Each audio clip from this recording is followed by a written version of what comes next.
I thought I told your ass to subscribe, man. What's going on? I'm gonna find you, bro. It's a matter of time. Just fucking hit the subscribe, like, and share button. All that shit. Salut à tous, j'espère que vous allez bien. Je sors tout juste donc de l'UFC 316 du main event, donc avec Merab Dvalishvili qui défendait sa ceinture face à Sean O'Malley. Le combat revanche. Eh ben waouh, quel combat, Merab Dvalishvili qui gagne à la soumission.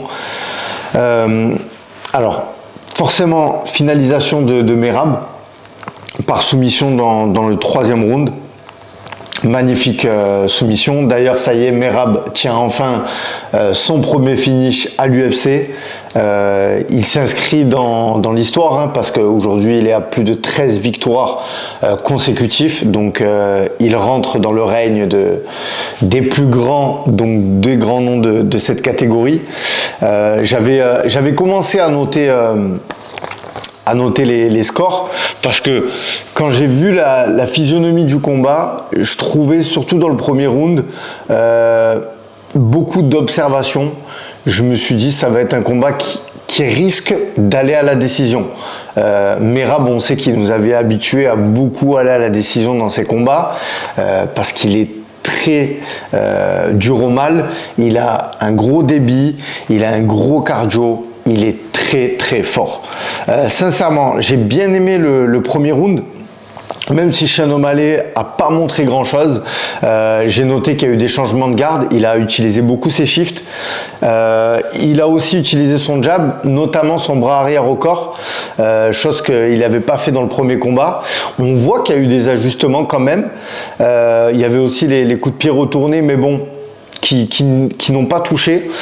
Merab le connecte. Alors malgré qu'il a, j'ai envie de dire, un striking moins beau, moins efficace, voilà, on va utiliser le moins efficace, il a quand même réussi à connecter Sean O'Malley dans le premier round. Direct, vous le voyez, il change de niveau, il l'amène au sol, cache control, agressivité, grand and pound. Vraiment, Merab Dvalishvili, aujourd'hui, dans le MMA moderne, je trouve que c'est ce qui se fait de mieux. Voilà. Debout, il est efficace. Justement, en fait, ses adversaires, ils ont tellement cette peur d'être amenés au sol que justement, ils en font des erreurs dans leur striking. Et on le voit, Sean O'Malley, qui est un striker d'élite. Hein. Franchement, ce qu'il a essayé de mettre en place, et ce qu'on a pu voir à l'UFC, c'est magnifique. Et ça ne marche pas face à un Merab. C'est même frustrant. C'est même frustrant de voir un striker de ce niveau-là ne pas arriver à rivaliser avec Merab. Mais c'est toute la beauté de ce sport. Donc moi, dans le premier round, j'ai mis un 18 à Merab. Clairement. Parce que Sean, il n'a pas fait grand-chose. Donc voilà. Donc pour moi, premier round pour Merab.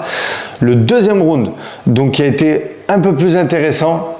Sean O'Malley, on le voit que dans le deuxième round, il est encore sur le recul, il est encore dans une phase d'observation. On le voit, en fait, il a du mal à trouver ses repères parce que il se fait contrer. On sait que Sean O'Malley, c'est un contreur, mais lui-même se fait contrer dès qu'il engage. Donc c'est compliqué pour lui. On le voit, il cherche le contre, mais c'est marrant, mais en cherchant le contre, il se fait contrer. Donc voilà, c'est compliqué. Beaucoup de feintes, on le voit bouger beaucoup les hanches. Toujours son bras arrière au corps. D'ailleurs, à un moment, on le voit qui touche Merab, mais Merab derrière le contre aussi. Et d'ailleurs, il y a eu quand même une ou deux amenées au sol de Merab dans ce deuxième round, et on a pu le voir. Faut le noter, je l'ai noté d'ailleurs, la défense de takedown de Sean O'Malley, parce que oui, il se fait ramener au sol, mais franchement, il a défendu des amenées au sol. Donc en fait, c'est intéressant ce que je dis là, parce que on pourrait croire que Sean O'Malley, quand on regarde le combat, ah ouais, il s'est fait amener au sol, il est nul. Non, mais en fait, c'est que Merab Dvalishvili, il s'entête à vous amener constamment au sol. C'est ça qui est beau. C'est un peu comme un Khabib. Même s'il n'arrive pas, il va recontinuer. Il va remettre du striking et il va retenter. Et d'ailleurs, c'est ce qu'il a fait. J'ai bien aimé, donc ça a été dans le deuxième round. Dans le deuxième round, moi j'ai noté, ça a été, je l'ai mis pour Sean O'Malley parce que j'ai trouvé qu'il a touché. Voilà, moi j'ai préféré le mettre pour Sean O'Malley, le deuxième, donc j'ai mis un 19. Donc voilà, donc dans le troisième round, pour moi il y a 1-1, un partout. J'ai bien aimé aussi quand à l'interround on voit Sean O'Malley qui va dans son coin, vraiment il est en mode yoga, les yeux fermés, il souffle, il essaye de reprendre son oxygène, parce qu'on avait en face un Merab Dvalishvili, lui qui est debout, il est à fond, vraiment vous le sentez, c'est une boule de nerfs. Quand on voit le débit qu'il a mis, même à la fin, hein, je trouve qu'il termine alors oui, il y a eu un débit, un volume de coups plus important pour Merab, mais j'ai trouvé l'efficacité plus efficiente chez Sean O'Malley. Gros clin d'œil à Shadow Ludo, justement depuis qu'on a fait cette vidéo, d'ailleurs je vous invite à aller la voir sur comment juger un combat de MMA. Moi ça m'aide énormément quand je regarde un combat, autant en tant que passionné mais aussi en tant que juge. Et sur ce deuxième round, je ne sais pas ce que vous avez noté, peut-être que sur le premier visionnage, vous allez le revoir une deuxième fois et vous serez d'accord avec moi.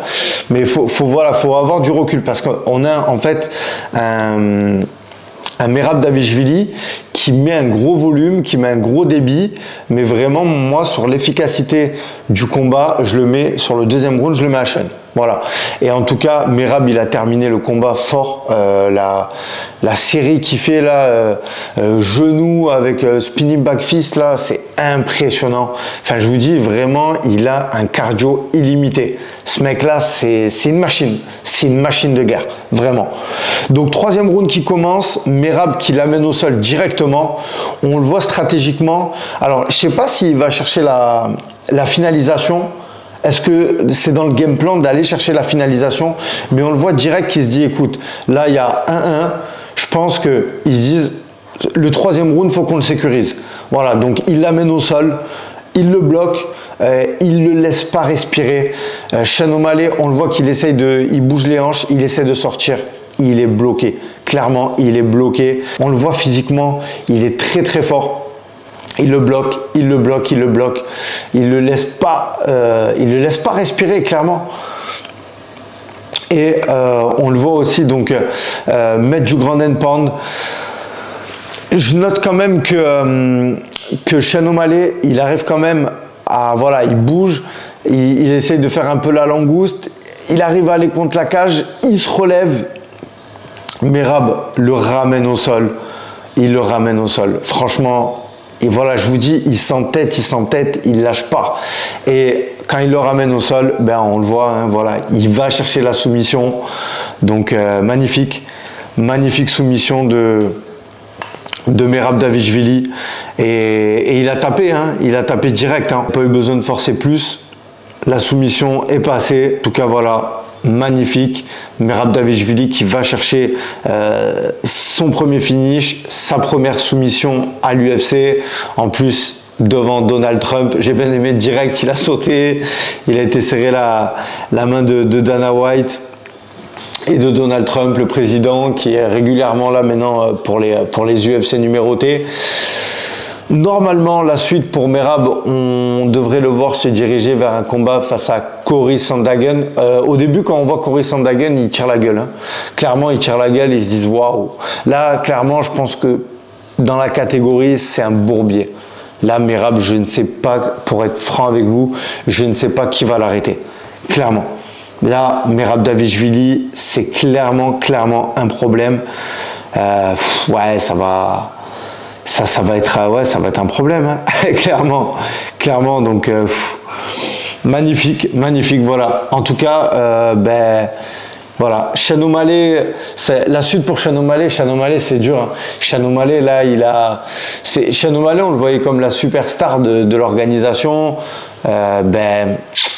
Je pense que l'UFC doit être un peu deg, hein, parce qu'il y a eu une construction de carrière avec Sean O'Malley, un peu comme Paddy, mais là, voilà, il a trouvé sa kryptonite. Merab Dvalishvili qui enterre la hache de guerre.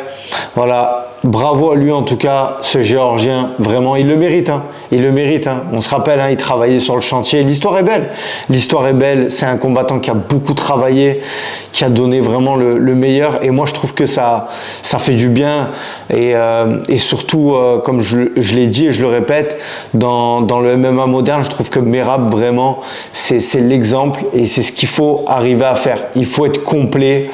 Il travaille dur. Je sais qu'il y a beaucoup de personnes qui se disent ouais, il a un cardio douteux, tout ça. Je pense que clairement c'est quelqu'un qui s'entraîne très très dur et surtout dans toutes les disciplines, que ce soit en striking, que ce soit au sol, que ce soit en lutte, vraiment c'est un combattant complet et c'est ce qui fait de lui un adversaire et un champion redoutable. En tout cas, j'ai du mal aujourd'hui à le voir perdre. Je ne sais pas qui va arriver à l'arrêter. Hein. À un moment, je pensais que Umar Nurmagomedov allait pouvoir être la solution, mais aujourd'hui, je pense que ça va être très compliqué. Même un striker d'élite n'arrive pas à le mettre KO, donc ça va être compliqué pour l'arrêter. Je pense qu'on est parti pour un long règne chez la catégorie des poids coqs. Les gars, c'est tout pour moi. Dites-moi ce que vous avez pensé de la performance de Merab Dvalishvili. N'oubliez pas de vous abonner à la chaîne. Je vous souhaite de passer un bon dimanche et je vous dis à bientôt.